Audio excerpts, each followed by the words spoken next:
90년대 초 공전의 히트를 기록했던 노래 사랑일 뿐이야. 이병열차 안에서의 주인공 김민우. 혜성처럼 등장해 큰 사랑을 받았지만 인기를 누렸던 시간은 그리 길지 못했습니다.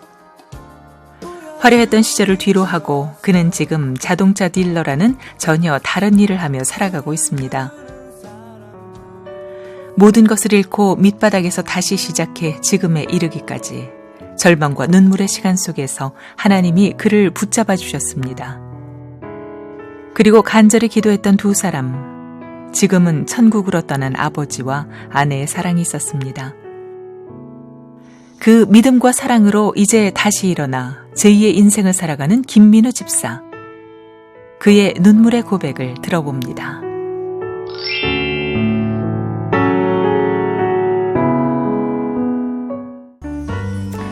여러분 안녕하십니까. 새롭게 하소서 김학중 목사입니다. 안녕하세요. 김정아입니다. 세월이 변해도 정말 좋은 노래는 여전히 우리들에게 감동과 또 즐거움을 주는 것 같습니다. 특별히 맞습니다. 그 지나간 시절의 추억들 이런 것들이 묻어있는 노래는 우리 평생에 두고두고 그 노래가 떠나지 않는 것 같아요. 맞습니다. 네. 오늘은 수십 년 동안 변함없이 대중들의 사랑을 받아온 노래를 부른 가수분을 주인공으로 또 초대해 봤습니다. 사랑일 뿐이야 이병열차 안에서를 부른 가수 김민우 집사님 모셨습니다. 네. 안녕하세요. 네, 안녕하세요. 반갑습니다. 저희 시청자분들께 또 인사 한번 부탁드릴게요. 직접 한번 인사 한번 해보시죠. 김민우 집사입니다. 반갑습니다. 네. 오랜 시간 동안 이제 항상 이렇게 좋아하는 프로그램이었는데 제가 이렇게 직접 출연하게 돼서 너무 은혜롭고요. 너무 감사드리고요. 너무 좋은 시간인 것 같습니다. 네. 고맙습니다. 어려운 시간을 내주셨습니다. 그러게요. 네. 아니, 많은 분들이 가수 김민우 씨를 기억하고 있단 말이에요. 근데 또 지금은 또 다른 직함이 하나 있으시다고 들었어요. 어떤 직함인가요? 부장이라고 해서 김민우 부장님. 노래하는 김기사 뭐 이런 배경도 있고요. 어떤 부장인 거죠, 그럼? 지금 자동차 회사의 영업팀에서 이제 부장으로 근무하고 있어요. 네. 15년 정도 된 것 같습니다. 벌써 그렇게 꽤 오랜 되셨고요. 시간. 네. 원래 가수셨는데 지금 이제 자동차 딜러로 제2의 인생을 살고 계시잖아요. 뭐 대중들에게는 이제 그런 내용들이 많이 공개가 돼서 웬만큼은 알고 계시는데 우선 뭐 우리 김민우 집사님은 워낙 유명한 가수셨고 지금도 많은 분들이 그 노래를 너무 좋아하잖아요. 그쵸. 네, 그래서 제일 먼저 제가 궁금한 거 어떻게 해서 가수가 되셨을까? 가수요? 네. 어릴 때 뭐 누구나 꿈을 꾸는 그런 또 직업이기도 한데 그 형의 영향을 좀 받긴 했어요. 어릴 때부터 형이 이제 음악을 참 좋아해서 머리맡에다가 이렇게 카세트 데크 놓고 또 이제 그 공테이프가 비싸기 때문에 또 그걸 살 수가 없잖아요. 그래서 이렇게 어머니 몰래 영어 테이프를 이렇게 볼펜으로 뚫어서 그걸로 막 밤에 녹음을 하고 막 그럴 정도로 공부하라고 사준 영어 테이프에 좋아했어요, 형이. 그래서 또 뭐 무슨 월간 팝송 뭐 이런 거 있어요. 그런 거 이렇게 사다 달라고 저한테 막 심부름도 시킬 정도로 그런 영향 속에서 이렇게 많이 받았던 것 같아요. 그래요? 좋은 음악도 많이 듣고 그러다 보니까 스스로 노래도 또 좋아하게 되고 그리고 고등학교 시절에 이제 짝이 있는데 그 짝이 방송반에 있던 친구예요. 이름은 아마 제가 말씀드리면 아마 대부분 다 아실 겁니다. 윤종신이라는 학교 친구셨군요. 고등학교를 이제 대원외고를 나왔는데 그때 같이 저의 단짝이었어요. 그랬군요. 3학년 때인데 고3 때인데 둘이서 의기투합해서 밴드도 결성하고 그렇게 해서 공연하고 선생님들한테 야단 맞고 이제 그러면서 음악의 길로 이제 시작을 했던 것 같고요. 그때 당시 인기가 굉장히 어마어마했죠. 1집 때는 이제 저는 앨범 자켓에 얼굴이 없었어요. 그래서 제가 매니저분한테 왜 얼굴 안 넣냐 그랬더니 네가 비디오 형이 아니어서 좀 감춰야 된다고. 비디오 형이 왜 안 돼요? 굉장히 이제 그래서 1집 앨범 보면 얼굴이 없어요. 옆모습밖에 없는데 조금 신비하게 가자. 해서 이렇게 나왔는데 목소리는 좀 약간 좀 더 나이가 있어 보이지만 실제로 나와 보니까 굉장히 어린 친구가 나와서 노래를 했는데 그 첫 방송이 뭐 가요 톱10 뭐 이런 프로예요. 눈을 감고 떨면서 노래를 한 거예요. 떨리지. 그게 나가고 나서 이제 여학생들이 저를 인기가 또 별명까지 붙여주시고 그때 사랑일 뿐이야 이병열차 안에서 휴식 같은 친구 이게 다 연달아서 그렇죠. 연속에서 1, 2, 3번이었죠. 이제 김민우 씨 하면은 지금의 가수들도 네. 우리 김민우 씨 노래를 다시 부르는 여기저기 가수들이 그렇죠. 네. 리메이크해서 많이 부르더라고요. 네, 네, 네. 그 소식 네. 들으시죠? 가끔씩, 네. 네. 또, 원곡자시니까. 그러니까요. 이렇게 조금만 네. 이게 흥얼거려도 좋으니까 네. 저희는 뭐 이렇게 고음에서 부르는 노래 네, 네, 원하지 네, 않고 네. 그저 자기 노래였으니까 지금 부르는 가수들의 노래가 아니라 우리는 원곡자 그렇죠. 원래 불렀던 가수의 노래를 조금 네. 네. 네. 잘 될지 모르겠지만, 네. 네. 네. 사랑일 뿐이야. 네, 네. 사랑일 뿐이야. 나를 어떻게 생각하냐고 너는 내게 묻지만 대답하기는 힘들어. 네, 여기까지 그래, 하겠습니다. 맞아. 이 역시 목소리였다, 이 목소리. 명불허전이네요. 역시 원곡은 다르네요. 근데 이렇게 노래도 잘하시고 실력도 뛰어나시고 또 인기가 굉장히 많으셨는데 가수로서 이렇게 활동하고 인기를 확 구한 지가 기간이 그렇게 길지가 않았어요. 네, 왜 그래요. 그랬을까 많은 분들이 되게 궁금해하셨을 것 같거든요. 제가 90년 5월에 데뷔를 했고요. 90년 8월에 군대를 갔어요. 그래서 3개월 활동한 거를 지금 네. 거의 30년 가까이 기억을 해주시는 거예요. 야, 그 3개월 동안 이제 사랑일 뿐이야가 처음에 이제 28위 정도로 이제 시작을 했다가 그 다음 주에 제가 존경하는 뭐 선배님들과 네. 그때 나미의 인디안 인형처럼이라는 곡이 네. 있었어요. 또 조용필 선배님의 또 꿈 이런 네. 노래가 있었는데 그 노래랑 같이 경쟁을 하게 될 줄 와. 몰랐죠. 네. 그리고,는 5주 연속 1위를 한 거예요. 네. 그리고는 군대를 간 거예요. 5주 연속 골든컵을 받잖아요. 그럼 이제 내려와야 돼요. 네. 내려와서 바로 이제 입대를 한 거예요, 저는. 왜 이렇게 입을 그러게요. 빨리 내렸어요? 학교를 졸업하고 나서 특별한 사유가 없으면 사실 연기가 좀 불가하거든요. 그렇죠. 그때 당시에선. 그랬기 때문에 군대를 가도 괜찮겠다. 더군다나 왜냐하면 이병열차. 네, 노래도 그러게요. 있었지만 네. 가장 핫한 시기였지만 군대를 갔다 와도 이 팬들이 나를 기다려줄 거야. 네. 라는 그런 저만의 생각이었기도 했지만 네. 짧은 기간에 또 제가 군대를 가서 훈련을 받는데 몰래 이제 밤에 불침번수잖아요. 네. 이렇게 밤에 이렇게 보다 보니까 제가 없는데도 이병열차가 사랑일 뿐이야를 밀어내고 5주 연속 1위를 계속 하고 있는 거예요. 그걸 이제 보다가 교육대 그 상사님한테 걸려서 군장 메고 네. 연병장이라고 그러죠. 연병장 네. 돌면서 이병열차 많이 불렀습니다. 야. 쉬운 결정이 아니셨을 텐데 또. 그러니까 네. 조금 이제 상식적으로는 좀 아쉽죠. 그렇죠, 너무 어떡하든지 아쉽죠. 네. 뭐 대학원을 가든지 뭐 해서라도 네. 군대를 연기하고 조금 더 연장하셔서 노래를 부르셨으면 좋았을 텐데라는 아쉬움이 있는데 아무튼 뭐 아마 그때는 눈물 짓고 그랬던 팬들 많으셨을 거예요 그때. 네. 처음에 군대 가실 때 나 제대하면 여전히 뭐 내가 누리던 인기와 노래는 할 수 있을 거라고 생각을 하셨잖아요. 제대를 했는데 뜻대로 잘 안 되셨던 것 같아요.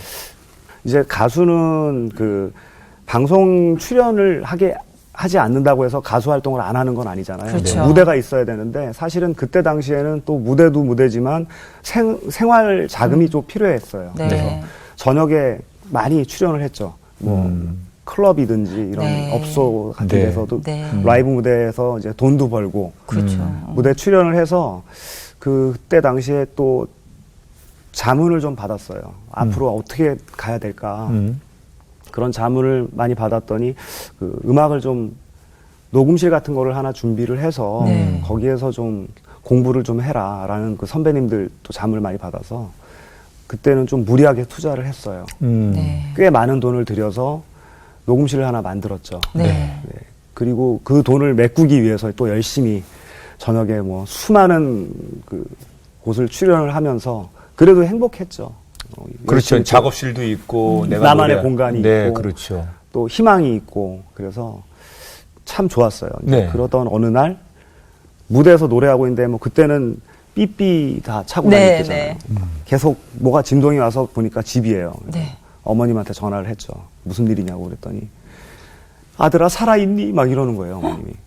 막 흐느끼시면서 엄마 왜 그래요? 야 니네 녹음실에 사람이 있으면 안 돼. 빨리 가봐. 그러는 거예요. 녹음실로 갔죠.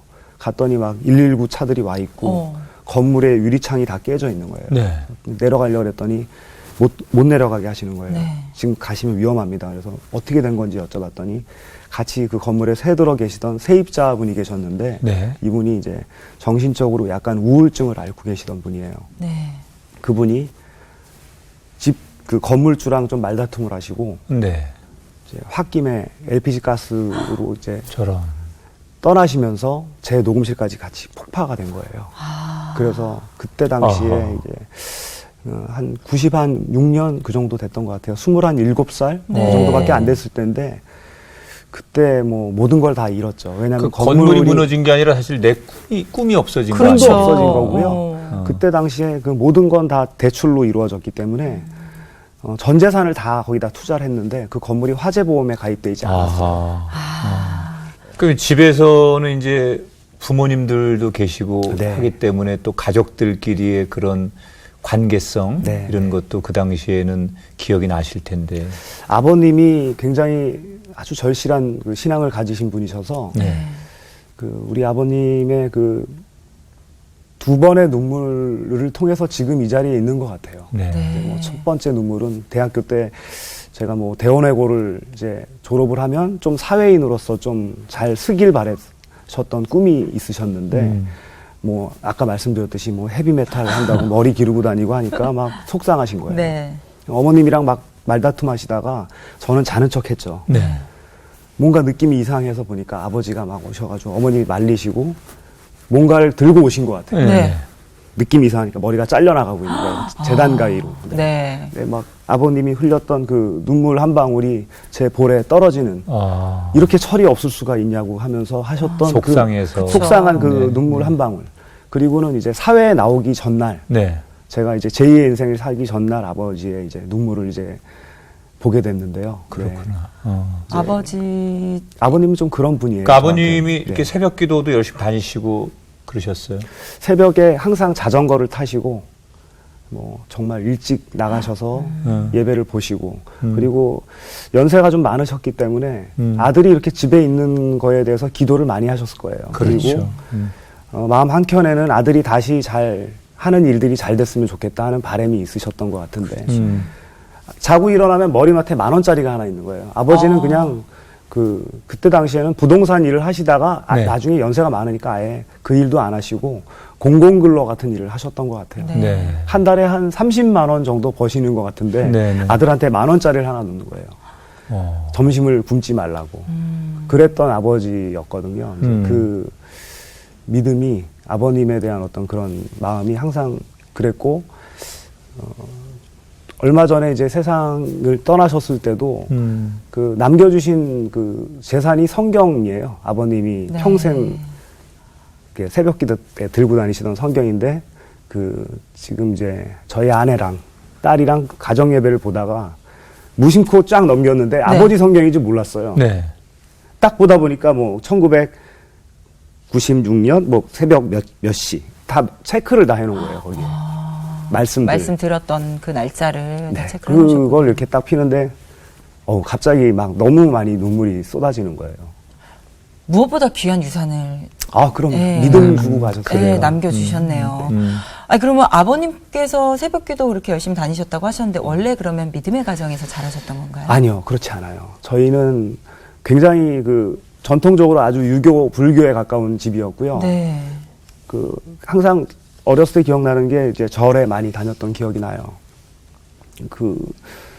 그러던 와중에 아버지가 사업을 이제 하셨는데 그 사업이 좀 부도도 나시고 힘드셨던 거예요. 네. 그러면서 동시다발적으로 이제 병이 오신 건데 심장 협심증 그게 이제 한 40년, 50년 전에 이제 오신 거죠. 근데 그때 뭐 굉장히 사회적으로 또 세상적으로 이렇게 계셨던 분이라 술도 좋아하시고 네. 담배도 하루에 막 집안에서 몇 갑씩 피우시고 막 그러시던 분이에요. 그러다가 어떤 걸로 해도 낫지가 않으니까 뭐 심지어 뭐 정말 쌀 이렇게 받아놓고 거기에 초랑 부적 꽂아놓고 막 온 집안에 부적을 다 붙일 정도로 그런 네. 것까지 다 했던 네. 상황인데도 아버지는 못 일어나셨어요. 이제 뭐 정말 바늘로 찌르는 것 같아 심장을. 네. 그러면서 일도 그만두시고 이제 그러면서 가정이 갑자기 어려워지기 시작했죠. 이사를 한 거예요, 전부 다. 네. 부유하게 살던 집에서 그냥 신도시 아파트로 이사를 갔는데 네. 강동구에 있는 거기서 시작을 한 건데 그때도 아버지는 그냥 얼굴이 까맣게 타실 정도로 뭐 담배도 태우시고 항상 술도 많이 드시고 그러던 어느 날 아버지가 이렇게 베란다에서 이렇게 담배를 피우고 계시더라고요. 학교에서 다녀와 보니까. 근데 야 일로 와봐 그러는 거예요. 그래서 가봤더니 그 교회 버스가 내리는데 그 교회 성도분들이 서로 환하게 웃으면서 이렇게 인사하고 네. 같이 가는 모습을 보면서 아버지가 야 우리 옆집 계신 분 같다 이렇게 말씀을 하시는데 네. 띵동하고 울리신 거예요. 네. 벨이. 그러면서 저희 교회에 한번 나오시겠어요? 라고 하면서 성경책 이렇게 이랑 뭐 몇 가지 주시고 하셨는데 여의도 순복음교회 다니셨어요. 네. 옆집 네. 계시던 분이. 그래서 그분들 전도를 받고 제가 초등학교 6학년 때부터 여의도 순복음교회를 나갔죠. 그 아버님이 보실 때는 그 정말 환하게 웃고 정말 행복해하는 그 교인들 버스에서 내리는 그 모습 보면서 저 사람들은 도대체 뭐 때문에 네. 행복할까? 네. 굉장히 그 모습이 너무 평안해 보이고 그래서 아버지가 굉장히 좋아 보이셔서 처음에는 좀 잘 믿지를 않으셨죠. 야, 이 예수님이 공자보다도 나중에 분 아니야? 이제 뭐 계속 이제 뭐 그런 말씀 많이 하시면서 네. 왜 네. 처음에는 그렇잖아요. 그렇죠. 의심도 많이 하시고 이제 하셨는데 나중에 어느 순간이 되셔가지고는 금식 기도원을 뭐 일주일씩 계속 하실 정도로 저희는 좀 힘들었죠. 그 믿음을 받쳐드리기가. 그렇죠, 그렇죠. 뭐 배고파서 며칠 한 이틀 3일까지 어떻게 견디다가 한 4일째 되는데 그 식당에서 된장찌개 냄새가 나는데 저희 땅을 떼굴떼굴 굴렀잖아요. 너무 먹고 싶어가지고 그런 이제 어렸을 때 그 아버님이 믿음이, 굉장히 그 열심히 있는 분이었네요. 그러게요. 그러니까 기독교를 받아들이고 나서 신앙을 가지고 나서 네. 굉장히 또 열심히 하셨고 그러면은 이제 신앙을 갖기 전과 갖고 난 후에 뭐 형편은 금방 바뀔 수는 없지만 그렇죠. 네, 본질적으로 뭔가 가정의 변화가 좀 있지 않았을까? 네. 어떠셨어요? 가정에 한 가지 제일 좋은 게 있었던 거예요. 저희는 항상 저녁에는 성경책 피고 가정 예배. 네. 어머님은 또 이제 구역장 일 하셨고 그러니까 항상 그게 이제 몸에 배신 거예요. 네네. 그래서 정말 지하실방에 살더라도 저희가 그 항상 가정 예배를 했었고 그렇게 하다 보니까 제가 굉장히 긍정적인 생각을 가졌던 것 같아요. 그런 주님을 어떻게 생각하면서 항상 그렇게 했었고 잘 휩쓸려 다니지 않고 그래도 교회 항상 그 꽤 먼 거리거든요. 여의도 순복음교회까지 둔촌동에서 가는 게 1시간 한 2시간 이상 걸리는 거리였는데도 네. 그 거리를 또 다니고 네. 뭐 제가 주일날 교회 갔다 오다가 한번 저 전쟁 난 줄 알았습니다. 저 북한에서 미그기가 넘어왔다 그래가지고 그때. 네, 그때가 그때거든요. 네. 그럼 아버님 병세는 좀 어떻게 교회를 다니시면서 좀 나아지셨어요? 놀라운 일이 생겼죠. 네. 아버님이 새 사람이 됐죠. 건강을 되찾으신 거예요. 그냥 건강. 네, 수술을 안 하고서는 사실 수 없는 상황이었는데 네. 그냥 자연적으로 금식기도원을 여러 번 다니시고 하시면서 건강을 되찾으셨어요. 아니, 그렇게 미신들 은혜가 왔죠. 이런 은혜가 거를 있고. 의지했을 때는 낫지 않았던 병이 네. 또 하나님을 만나고 병고침을 받으신 너무 거네요. 그 진짜 큰 간증이었고요. 네, 아버지에게는요. 그러네요. 네, 네. 네. 아니 그럼 그렇게 믿음 생활을 쭉 해오시고 나서 데뷔를 하신 거잖아요. 네, 네. 그러면 가수 활동을 해오시면서도 그 믿음을 잘 지켜오셨던 건가요? 제가 고등학교 시절, 중학교 시절에는 열심히 그래도 교회에 나가는 그런 점이 많았는데 세상에 나와서 이제 얼굴이 좀 알려지고 가수 김민우로 알려지다 보니까 또 잊어버린 거예요. 어떤 그 제가 이제 그 믿음을 조금 소홀히 하기 시작하면서 점점점 더 사회로 나가고 세상으로 나가 있더라고요.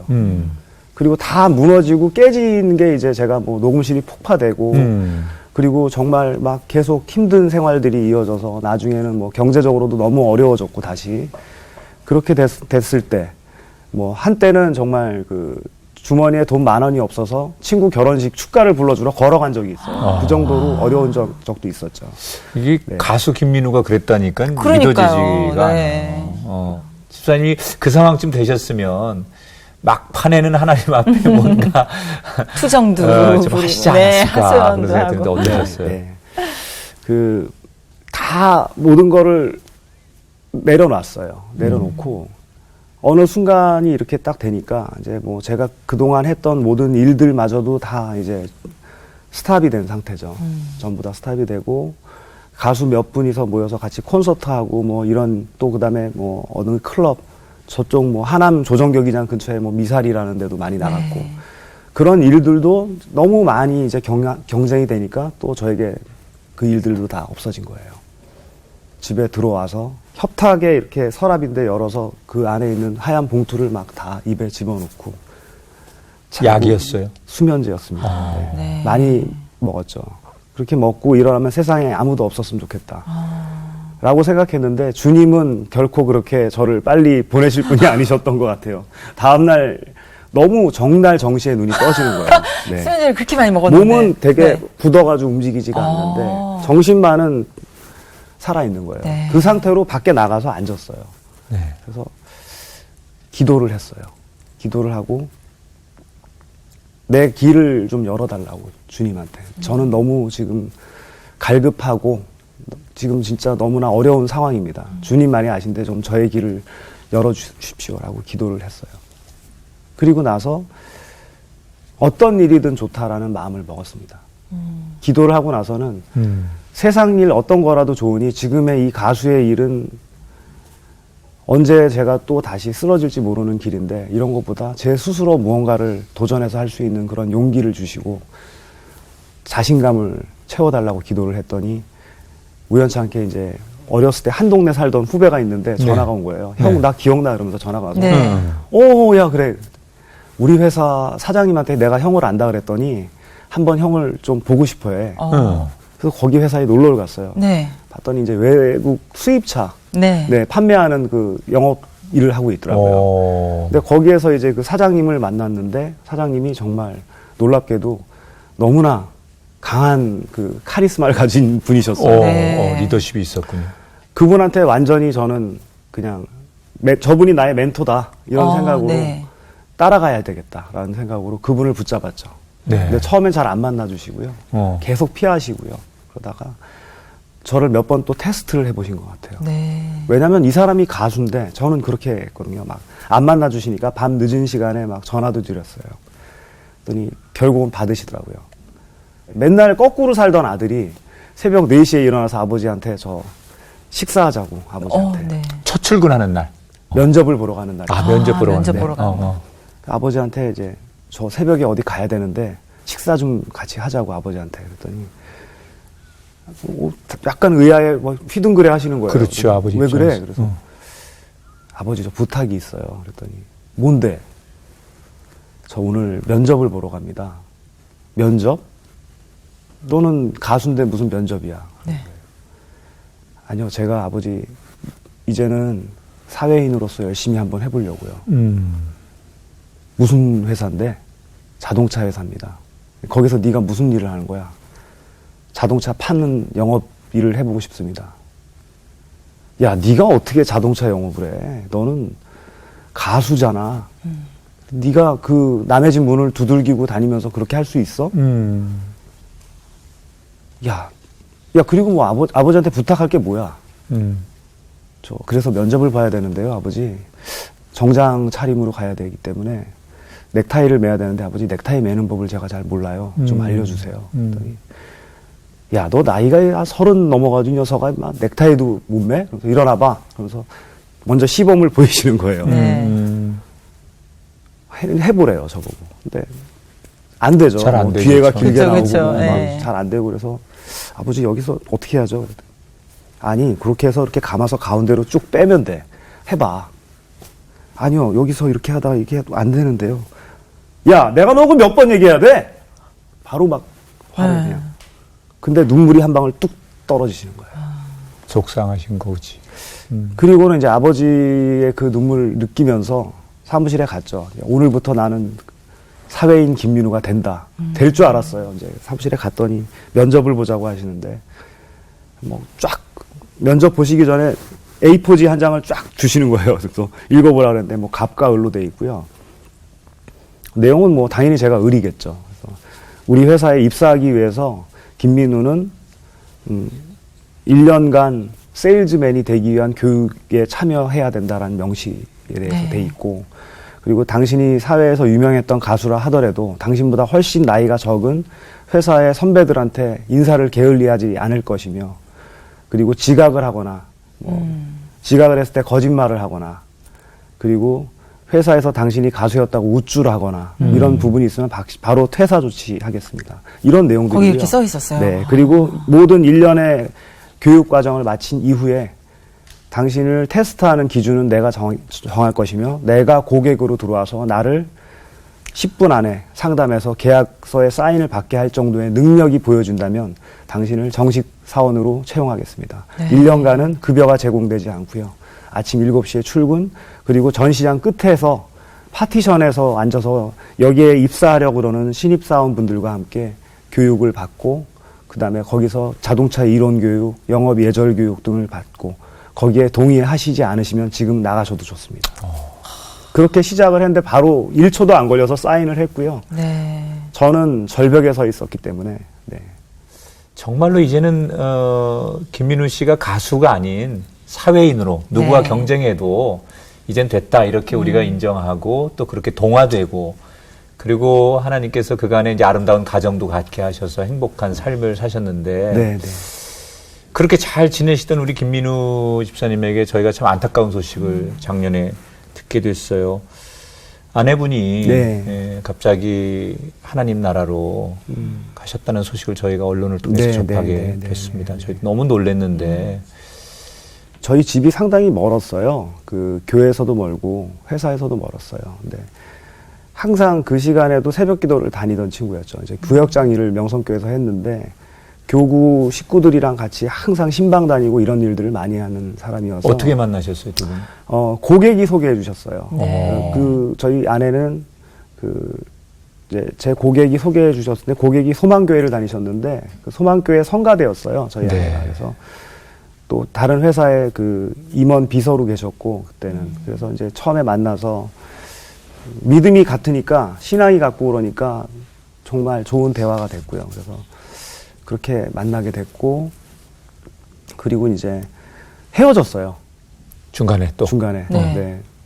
연애하다가. 철이 좀 없었습니다. 제가 그래서 더 좋은 여자가 있겠지. 뭐 그런 바보 같은 생각도 했었고. 네. 네. 근데 세상 사람들 다 만나다 보니까 그 아내가 생각이 나는 거예요. 근데 전화를 이렇게 했는데 전화를 받는데 저를 기다렸던 것 같아요. 그때까지. 그래서 우리 이번 주에 영화 한번 보러 가고 싶다 그랬더니 한 편 같이 보자 그랬더니 한 편 꼭 봐야 돼요 라고 그러시는 거예요. 그래서 2편 봤으면 좋겠대요. 한 편만 보지 말고. 그래서 네. 그때 그 타짜라는 영화가 개봉을 해서 네. 충무로에 있는 극장에 갔는데 라디오 스타도 같이 봤어요. 그날 또 같은 2편을 보셨네요. 2편 연속 네. 보고 그리고 진짜로. 나서 매일 새벽에 제가 혼자 살았거든요. 저희 그 오피스텔로 매일 아침마다 아침을 가지고 온 거예요. 1년 동안에. 네. 하루도 빠지지 않고. 그 마음에 그냥. 그리고 중간에 떨어져 있던 거는 이제 아내가 또 몽골 같은 데 선교 같은 거 이렇게 다니고 네. 그럴 때는 좀 이제 못 보고. 그렇게 해서 그냥 자연스럽게 결혼을 약속을 하지 않았지만 또 우리 사랑하는 2세도 생기고. 네. 그래서 같이 이제 2009년에 이제 결혼을 해서 잘 지냈고요. 어느 날 갑자기 이 집사람이 계속 이 피부에 트러블이 막 생긴다는 거예요. 그래서 네. 병원에 가자. 그래서 피부과에 갔는데 피부과에서는 뭐 그냥 약을 처방을 해주고 원인 불명인 거예요. 목이 아프대요. 또 어느 날은. 그래서 안 되겠다 그래서 병원을 입원을 시키려고 간 거예요. 갔더니 폐렴이래요. 네. 병원에 갔더니 폐렴인 줄 알고 입원을 해서 한 2, 3일 있으면 좋아진대요. 네. 근데 폐렴이 다 그 염증이 없어졌음에도 불구하고 몸에 염증은 그대로 있는 거예요. 그래서 원인을 못 찾은 거예요. 그래서 큰 병원을 가서 대학병원 가서 조직 검사도 다 했는데도 안 나와서 골수 검사를 했죠. 네. 골수 안에서 검사를 하다 보니까 나왔는데 이제 그 의사가 3분이 올라오시는 거예요. 네. 의사 선생님이.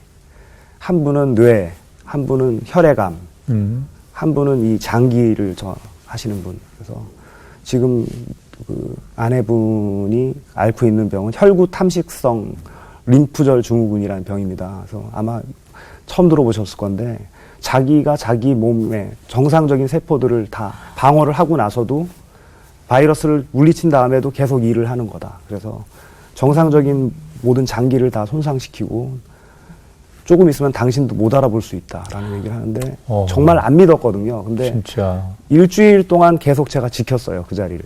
근데 어느 순간순간 목사님이 이제 신방으로 오셨는데도 앉아서 이렇게 아멘 하는 게 힘들 정도로 이렇게 하더라고요. 일주일 사이에 그렇게 전이가 되고 3일이 지나니까 딸도 못 알아보고 딸 생일을 기억을 못 하는 거예요.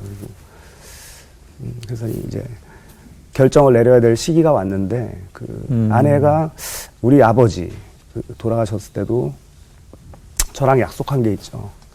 혹시나 이제 우리가 주님 곁에 빨리 가더라도 그거는 축복이니까 우리 민정이한테 항상 믿음을 남겨주자. 이제 그런 사람이었죠. 네. 이게 사실 뭐 슬프지 않은 이별이 어디 있겠습니까만 너무 이게 급하게 알게 됐고 급진적으로 병이 심해지는 것들을 옆에서 보시고 또 하늘나라를 이렇게 떠나보내셨을 때 그 마음이 굉장히 심정이 참담하셨을 것 같은데. 그때는 주일 예배에 가서 너무 많이 울었어요. 그냥 주님께 한혜남 집사를 좀 살려달라고. 참 기도도 많이 하고 했지만 주님이 그렇게 일을 하셨을 때는 또 더 큰 사랑과 뜻이 있지 않겠느냐, 그런 생각을 많이 아내분이 했죠. 아까도 말했지만 하나님 나라에 대한 소망을 늘 가지셨고 가정 예배 드릴 때마다 늘 즐겨 부르던 아내분의 찬송 있으셨다고요? 예. 저 높은 곳을 향하여 참 주방에서 설거지할 때나 밥할 때나 많이 항상 차 안에 항상 집에 항상 찬양을 틀어놨던 사람이에요. 그래서 이제 딸이 참 좋아했고 그런 엄마가 찬양을 할 때 같이 따라 부르고 이제 그런 것들을 참 좋아했고 우리가 꿈이 있었어요. 그래서 교회 옆으로 좀 이사를 가자. 출퇴근도 너무 멀고 하니까 이제 그런 꿈이 있었고 그거를 이제 조금씩 이제 해나가던 중에 이제 그렇게 됐던 거죠. 네. 이제 사실은 집사님의 눈물과 마음의 아픔이 금방 씻겨지지 않는다는 걸 우리가 다 공감할 수 있는데 그래도 집사님이 힘을 내고 이런 고백을 담담하게 할 수 있는 건 두 가지인 것 같아요. 하나는 하나님께 대한 하늘나라에 대한 소망이 있으시기 때문이고 또 하나는 이제 우리 너무나 예쁜 사랑하는 딸 민정이 지금 10살이라고 저희가 네, 지금 초등학교 3학년 올라왔죠. 지금 정말 어찌 보면 아빠가 갖는 상처만큼이나 우리 아이가 가져야 될 상처도 또 많이 있을 것 같은데 어떻게 잘 우리 민정이 지내고 있는지. 민정이에 대해서 너무 놀라는 점이 많아요. 사실 정말 참 그렇게 의젓할 수가 없어요. 저를 많이 놀라게 했던 적이 있었는데 아내를 이제 우리 추모공원에 이제 기독교관에 이렇게 안장하고 집으로 왔어요. 민정이랑 왔는데 저한테 그러는 거예요. 아빠 세탁기 사용하는 법 좀 알려줘. 그래서 왜? 그랬더니 아빠 와이셔츠는 앞으로 내가 할 거잖아. 이러는 거예요. 그래서 이게 초등학교 2학년짜리가 그런 엄마를 보내고 나서 할 수 있는 얘기인가. 그리고 주일날 오히려 더 예배를 더 자주 먼저 보러 가자고 얘기를 하고, 그래서 어린이 유년부에 이제 넣어주고 끝나고 나면 또 저녁 예배 때는 제가 주일 저녁 예배를 보면 또 친구들이 있으니까 거기서도 되게 씩씩하게 지내고, 눈물을 흘린 적이 없어요, 아직까지. 그럼 이렇게 투정을 부리거나, 엄마에 대한 그리움을 표현하거나 그랬던 적도 없었나요? 이제 잠자기 전에 제가 책을 읽어주거나 그러면은 이제 왜 그런 얘기는 하지, 아직 어리니까. 엄마는 어렸을 때 몸무게가 몇 킬로였고 이런 것들을 아직도 기억을 하고 있는 거예요. 그런 내용들을 하는데 그 얘기도 저한테밖에 안 해요. 다른 사람들에게는 절대로 엄마 얘기를 안 하는. 정말 속이 깊은 아이네요.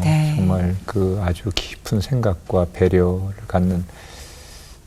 그래서 집사님이 더 잘 되셔야 될 것 같아요. 그렇죠. 하나님 앞에 예. 우리 민정이와 함께 정말 좋은 아빠가 돼야 하고 또 민정이에게 행복을 줘야 되니까. 그래도 인간이기 때문에 너무나 사랑하는 아내 그리고 아직 엄마의 손길이 필요한 딸아이를 볼 때마다 하나님 왜 저에게 왜 이런 아픔 주시죠? 라고 인간이니까 하나님께 그렇게 나만의 원망을 할 수도 있다고 생각해요. 그런 생각이 문득문득 드실 때는 어떻게 하세요? 많이 힘들고 그런 부분도 있죠. 왜냐면 아침에 제가 출근을 하는데 이제 제가 저희 집에서 강남까지 이제 매일 출퇴근을 하잖아요. 근데 그 길에 항상 뭐 예전에도 그랬지만 제가 자동차 영업을 하거나 고객을 만나거나 또 강의를 하거나 뭐 방송을 출연하거나 모든 일에 있어서 항상 먼저 기도하고, 네. 그리고 출근할 때 만약에 회사에서 오늘 고객을 만나는 날이다 그러면 저에게 힘을 주시고 오늘 제 입으로 나올 때 정말 좋은 고객을 만나서 잘 될 수 있도록 이번 달도 주님께 모든 걸 맡기니 채워주십시오라고 항상 그렇게 했던 것 같아요. 그래서 가장 지금 제가 일하는 곳이 치열한 매장이지만 그 안에서 지금 한 10여 년 이상 제가 또 영업으로 계속 잘 올 수 있었던 것도 주님의 뜻이었고요.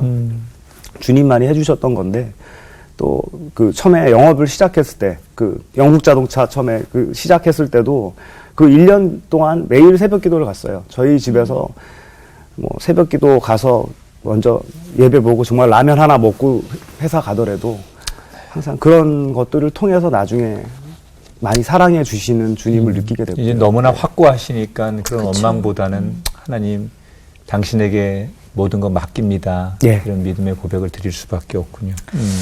저희가 또 오늘 이렇게 새롭게 와서 나와주셨으니까 네, 네. 이 자리를 빌어서 우리 사랑하는 따님 네. 그리고 또 하늘나라에 계신 아내분께 하시고 싶은 이야기 있으면 좀 메시지로 전해주시면 어떨까 하는 생각을 좀 해봅니다. 예. 사랑하는 민정아, 아빠가 항상 우리 민정이를 보면서 더 많이 힘을 내고 또 민정이가 예쁘게 잘 커져서 아빠는 그거보다 더 좋은 게 없어. 지금처럼 아빠랑 행복하게 우리 열심히 또 하나님 믿으면서 그렇게 우리 잘 해나가자. 사랑해, 민정아. 그리고 우리 한혜남 집사, 우리 사랑하는 아내 한혜남 집사 너무나 아직도 많이 생각이 나고 힘든데 그래도 지금 많이 좋아지고 있어서 그리고 또 새로 이사를 했어요. 이번에 이사를 했고 새 집에서 또 좋은 분 놓고 기도를 했는데 집을 또 도와주시는 분께서 오셔서 민정이는 잘 도와주고 계셔. 그리고 항상 먼 하늘나라에서도 우리 아버지랑 같이 우리를 위해서 또 많이 좋은 기도 많이 해주고 항상 민정이 우리 사랑하는 민정이 잘 클 수 있도록 기도 많이 해주고 나 되게 힘내서 열심히 잘 하고 있으니까 나 지치지 않을 거니까 걱정하지 말고 우리 나중에 주님 나라에서 만나자. 그래. 네. 아마 그 고백이 지금 어쩌면 아내에게만이 아니라 또 지금 이 새롭게 하소서를 정말 어떤 상황에서 인생의 막다른 절벽에서 이 방송을 시청하시는 누군가에게 하나님의 이름으로 가는 따뜻한 생명의 말씀이 될 거라고 생각해요. 그래서 너무 오늘 귀하고요. 마지막으로 우리 집사님의 인생에 이제 남은 시간의 계획들, 또 기도 제목들 함께 응원하고 싶은데 어떤 것들이 있는지 말씀해 주시죠. 항상 뭐 주님께 제가 하는 일이 세상에서 영업을 하는 일을 하고 있잖아요. 그래서 굉장히 많이 도전을 해야 되고, 항상 매달 처음엔 0에서 이제 시작을 하잖아요. 모든 숫자가. 그래서 올 1, 2월에 그래도 굉장히 좋은 성적을 내게 도와주셔서 너무 감사하고요. 그리고 민정이와의 어떤 그런 좋은 신앙을 또 잘 이어나갈 수 있게 항상 저희를 이렇게 주님께 모든 걸 맡기는 집이 되고자 하고요. 그리고 지금은 또 오래간만에 또 새 음악을 준비하고 있습니다. 네. 재작년에 제가 이제 정말 음악을 좋아해서 또 제 고객이자 또 선배님 한 분 이렇게 최백호 씨라고 또 가수인데 그 선배님 통해서 앨범을 냈었는데 요번에는 또 직접 곡을 써주신다고 그러셨어요. 그렇구나. 한 3곡 정도의 앨범을 지금 연이어서 아마 내게 될 것 같아요. 싱글로. 그래서 준비하고 있고 부활의 또 김태원 선배 이렇게 또 많이 같이 곡도 써주시고 해서 이제 아마 그런 일도 하고요. 그리고 가끔씩 이제 강단에 서서 기업체 강연을 다니는데 그런 것들도 다 주님께 맡기거든요. 좋은 곳에서 좋은 또 사람을 통해서 축복을 받는 일들이 많았던 것 같습니다. 그래서 항상 기도합니다. 일상에서의 행복, 그리고 또 이때를 위해서 하나님께서 부르셨구나라고 생각하면서 정말 어떤 일이든지 잘 하시길 저희가 응원해 드릴 거고요. 그리고 또 많은 분들이 또 민정이 위해서 또 목사님 앨범 위해서 많이 기도해 주실 거니까 감사합니다. 민정이 또 힘냈으면 좋겠고요. 또 새로 나오실 앨범 또 어떤 앨범이 될지 기대가 되네요. 노래하시는 이제 모습을 다시 뵐 수 있으니까. 얘기만 들어도 또 다른 또 놀라운 음악을 통한 사랑을 받지 않을까 그런 기대가 되면서 오늘 위로가 많이 됐었어요. 그래서 힘내시고 저희도 조용히 배우에서 기도하면서 우리 김민우 집사님을 기억하겠습니다. 감사합니다. 오늘 나오셔서 너무 감사합니다. 감사합니다. 고맙습니다.